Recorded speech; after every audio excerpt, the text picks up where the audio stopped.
saya. Yang di sebelah kanan saya ada Fadela Fikri dan di sebelah kiri saya ada Ahmad Zulfikar. Di sini saya memilih tanaman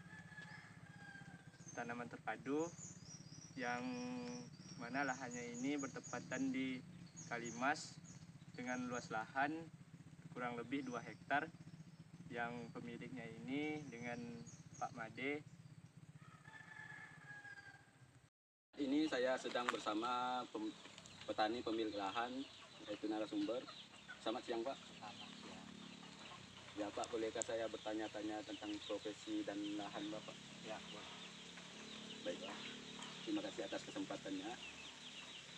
Selain menggeluti bidang pertanian, apakah Bapak ada menggeluti bidang lain seperti peternakan, perikanan, dan sebagainya? Kami di sini sih nggak ada sih menggeluti yang lain selain pertanian di sini. Kalau peternakan hanya sampingan aja. Seperti Biar ayam, bebek.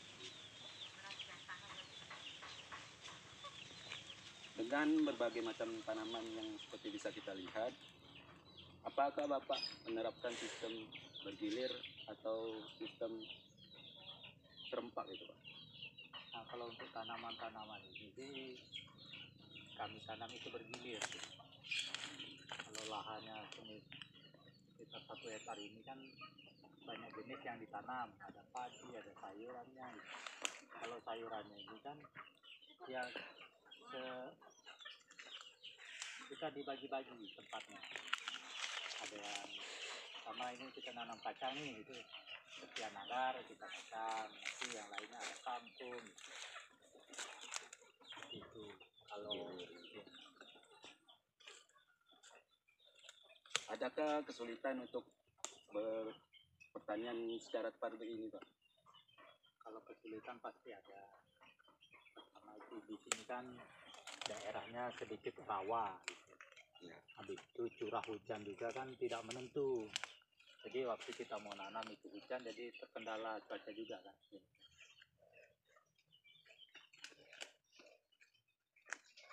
Kalau masalah pemupukan, bagaimana Bapak cara melakukan pemupukan ini, Pak?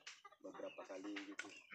Kalau untuk sayuran seperti kacang yang gitu kan, kita pemupukannya itu sering, sekitar ya 3 hari sekali.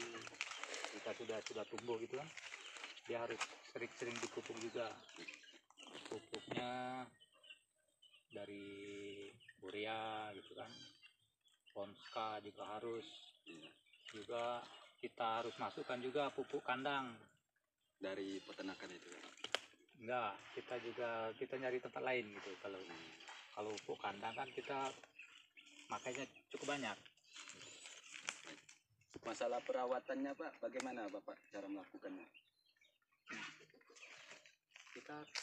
Kita lihat dari segi dia penyakitnya. Kalau penyakitnya kan beda-beda nanti dia kan.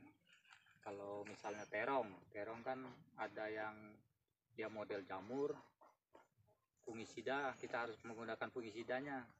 Kalau ada ulatnya pestisidanya gitu. Biasanya kalau juga ada kadang belalang begitu kan, ada yang mati, ada yang enggak. Kalau kita semprot, kita harus rutin jadinya. Dia harus 4 hari sekali, bisa seminggu sekali harus. Dia harus rutin kita melakukan penyemprotan dengan pestisida. Seperti yang kita ketahui, akhir-akhir ini kan kita terkena mengalami dampak COVID-19. Apakah juga berdampak pada pertanian Bapak ini? Ya, memang juga sih, kita terdampak juga sih sebenarnya. Kalau sayuran penjualannya pasti harganya turun, karena kan yang bekerja pun susah, kita petani berjualnya pun susah juga jadinya. Jadi yang membelinya tuh berkurang jadinya. Akhirnya yang biasanya harga sayur itu di atas jadi turun. Jadi kan termasuk juga keperawatan, karena dananya pun kurang. Akhirnya kita menyemprot pakai pestisidanya pun sedikit kita kurangi agar bisa menutupi yang lainnya lah. Kalau cara pemasarannya Pak, kan kena pandemi ini ya, Pak. Kalau pemasaran sih kami di sini ada yang ngambil ke rumah-rumah gitu. Kita hanya di sini cuma bekerja, menghasilkan, nanti kita jual, nanti ada yang datang. Kalau bahasanya sih tengkulak lah ya, tengkulak itulah dia yang biasa. Kalau yang sekarang kan enggak begitu benar kan kita. Jadi tadi inilah kita hanya bekerja saja gini. Udah ada hasil, ada bosnya gitu. Tengkulak itulah yang ambil, dia yang memasarkan di sana. Dari segi harga ya pastilah kan terdampak juga harga-harga ini. Baik Pak, cukup sekian. Terima kasih atas pertanyaan. Ya, sama. Berikut adalah hasil wawancara saya dengan Pak pemilik lahan. Sekian. Jadi di sini masih di lahannya Pak Made. Di sini salah satu pertanian terpadunya yaitu dengan pelihara peternakan ayam. Di sini kita akan banyak hasilannya. banyak kan ya.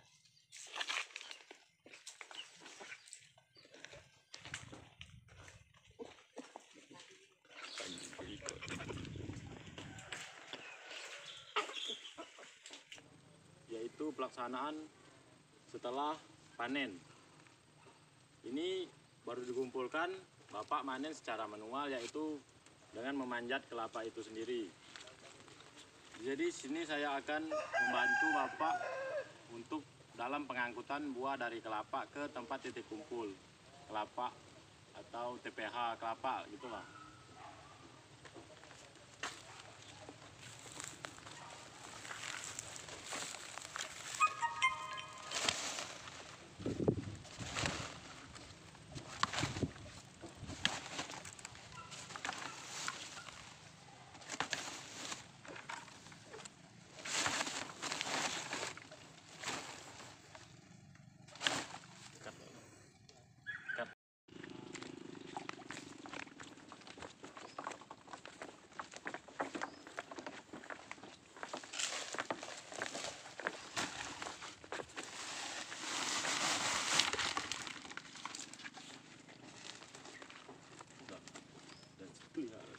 Menjelaskan cara pengupasan kelapa.